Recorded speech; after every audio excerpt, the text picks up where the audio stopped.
পরে হলো 7-8 লাখ আপনার লাইসেন্স এখনো আপনি দিতে পারেন। আজকে এত দিয়েছে টাকাটা জমা দিয়ে দেয়, যখন থেকে টাকা জমা দেয় এক মাস তার বলবেন আমি তো লাইসেন্স পাঠা দিচ্ছি স্যার। এই বিমা কোম্পানি আলাদের মোটা তাজা করতেছেন যে 250 থেকে 300 কোটি টাকা তারা বছরে এখান থেকে নেয়, 1 টাকাও ফেরত দেয়।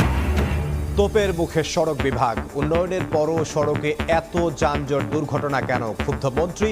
ঢাকা সহ সারা দেশে আজ থেকেই মোটরসাইকেল চালকদের হেলমেট ব্যবহার নিশ্চিতের নির্দেশ।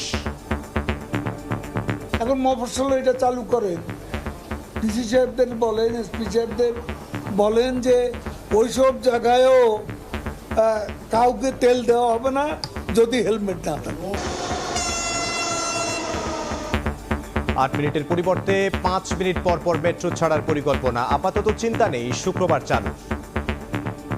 ঘন ঘন ট্রেন সার্ভিস দেওয়া যায় তাহলে হয়তো আমাদের জন্য উপকার হয়। মাঝে মাঝে মনে হয় আমরা বোধহয় বিদেশে আছি। যেটাকে আমরা মূল পিক আওয়ার বলি, সেই সময়টাতে কিভাবে আমাদের নিয়ে যাওয়া যায় সেই বিষয়টা নিয়ে আমরা কাজ করছি।